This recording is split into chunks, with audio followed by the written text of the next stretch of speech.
నమస్తే, నేను మీ ఎంవి నాయుడు. ఈరోజు విజయనగరం బులెటిన్ పాయింట్ చూస్తే 100 రోజుల్లో చేసిన మంచి ఏంటి, పాలనలో కూటమి ప్రభుత్వం ఘోర వైఫల్యం, ఎన్నికలకు ముందు ఇచ్చిన హామీల్లో విఫలం, అధికారుల ఆలస్యంతో విద్యుత్ ప్రమాద మరణాలు, పెరిగిన నిత్యావసరాలు, విద్యుత్ ఛార్జీలతో ప్రజలకు ఇబ్బందులు, ఇసుక కొరతతో రోడ్డున పడుతున్న భవన నిర్మాణ కార్మికులు, పెన్షన్ పంపిణీలోనూ ప్రారంభమైన చేతివాటం, జడ్పీ చైర్మన్ వైఎస్ఆర్సీపీ జిల్లా అధ్యక్షుడు మధ్య శ్రీనివాసరావు కూటమి ప్రభుత్వంపై చాలా సీరియస్ అయ్యారు. అయితే ఇక్కడ అధికారుల ఆలస్యంతోనే విద్యుత్ ప్రమాదాలు, మరణాలు జరుగుతూ ఉన్నాయి. అలాగే పెన్షన్ పంపిణీలను కూడా చేతివాటం చూపిస్తూ ఉన్నారు కూటమి ప్రభుత్వ నాయకులు. అలాగే నిత్యావసర వస్తువులు కూడా ధరలు పెరుగుతూ ఉండడంతో ఇవన్నీ కూడా కూటమి ప్రభుత్వంలో విఫలమేనని చెప్తూ మధ్య శ్రీనివాసరావు ఇక్కడ మాట్లాడుతూ ఉన్నారు. అలాగే ముఖ్యమంత్రి చంద్రబాబు నాయుడు నేతృత్వంలోని కూటమి ప్రభుత్వం 100 రోజుల పాలనలో చేసేదేమీ లేకపోయినా అధికార యంత్రాంగంతో ఇది మంచి ప్రభుత్వం కార్యక్రమం చేపట్టడం విడ్డూరంగా ఉందని విజయనగరం జిల్లా పరిషత్ చైర్మన్ వైఎస్ఆర్సీపీ జిల్లా అధ్యక్షుడు మధ్య శ్రీనివాసరావు అన్నారు. జిల్లా పరిషత్ కార్యాలయంలో బుధవారం ఏర్పాటు చేసిన విలేకరుల సమావేశంలో మాట్లాడారు. ఆయన మాటల్లోనే నూతనంగా ప్రభుత్వం ఏర్పాటైన తర్వాత ప్రతిపక్షాలు కనీసం 6 నెలలు, గరిష్టంగా ఏడాది పాలన గమనించి విమర్శలు చేస్తారు.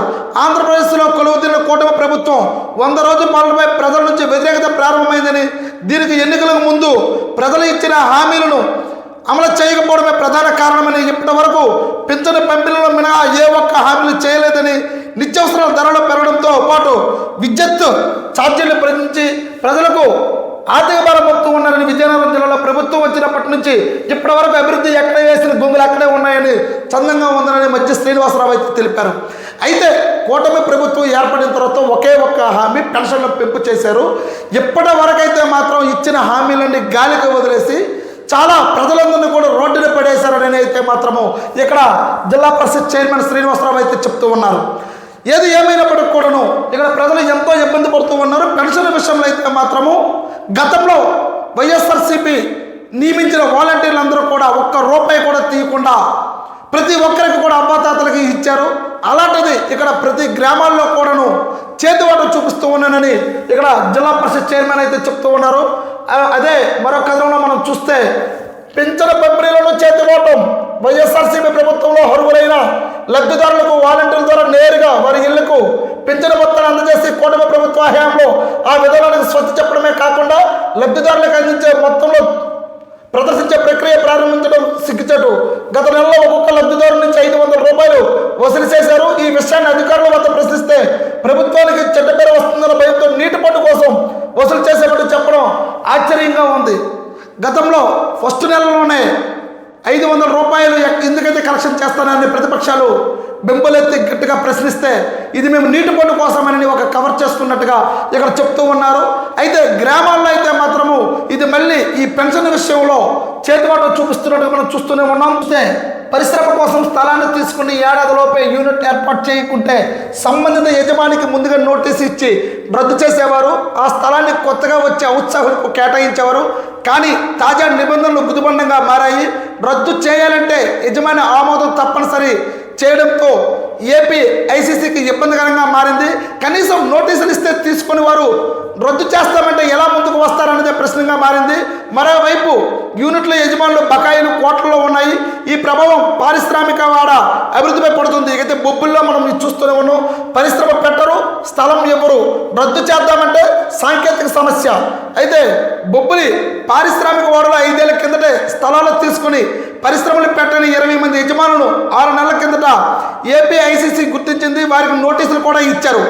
వివరణ రాకపోవడంతో రద్దు చేసి స్థలాన్ని స్వాధీనం చేసుకోవాలని నిర్ణయం తీసుకున్నారు. సబ్ రిజిస్టర్ కార్యాలయంకి వెళ్తే సాంకేతిక సమస్యలు రావడంతో అధికారులు మిన్నుకుండిపోయారు. స్థల యజమాని సంతకాలు ఉండాలని అనడంతో వారికి సమాచారం ఇచ్చినా రాకపోవడంతో ప్రక్రియ నిలిచిపోయిందని, వాటిని రద్దు చేస్తే సుమారు 30 ఎకరాలు అందుబాటులోకి వస్తుందని ఇటీవల జరిగిన ఉన్నత స్థాయి సమీక్షలోనూ ఈ విషయం ప్రస్తావనకు వచ్చింది. అయితే రద్దు చేసేందుకు గుర్తించిన స్థలం అయితే చూస్తూ ఉన్నాం. ఇది బొబ్బిలిలో పారిశ్రామిక వాడలో మనం చూస్తూనే ఉన్నాం. ఇప్పటికే ఇండస్ట్రీస్ లేక, ఉపాధి అవకాశాలు లేక నిరుద్యోగంతో పెరిగిపోతూ ఉంటే కనీసం బొబ్బిలి ఇండస్ట్రీ అనేది ఇక్కడ గుర్తించడం జరిగింది.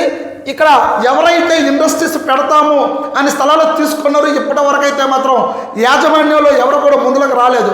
అయితే దీనికి ముందస్తుగా అక్కడ ఉన్న యాజమాన్యానికి నోటీస్ ఇవ్వాలి. నోటీస్ ఇచ్చిన తర్వాత రద్దు చేసి కొత్త ఉత్సాహులకి అంటే యువకులు కానీ ఎవరైనా సరే కొత్తగా పెట్టుబడులు పెట్టాలి అనుకుంటే వాళ్ళకు ఆయన కేటాయించవచ్చు. కనీసం నోటీసులు ఇచ్చినా సరే మొదట ఎవరైతే తీసుకున్నారో వాళ్ళు ఎవరు కూడా తీసుకోవట్లేదు. అలాగనే రద్దు చేస్తామన్నా ముందుకు రాకపోవడంతో చాలా ఇబ్బంది పడుతున్నట్టుగా మనం చూస్తూనే ఉన్నాం. ఏది ఏమైనప్పటికీ కూడాను ఇప్పటికే పరిశ్రమలు రాక మనం చాలా ఇబ్బంది పడుతున్నాం. కానీ బొబ్బులి వాతావరణంలో అయితే మాత్రం గ్రోత్ ఇండస్ట్రీలు అయితే మాత్రము చాలా వరకు స్థలాలు ఉన్నాయి. అయితే దీన్ని ప్రభుత్వ యంత్రాంగం అయితే చొరవ తీసుకొని దీనికి కావాల్సిన చర్యలు తీసుకోకపోతే నిరుద్యోగం పెరిగిపోతూ ఉంటుందని తెలుస్తూనే ఉంది. చూస్తూనే ఉండండి ఎంఈ న్యూస్. నేను మీ ఎంఈ నాయుడు.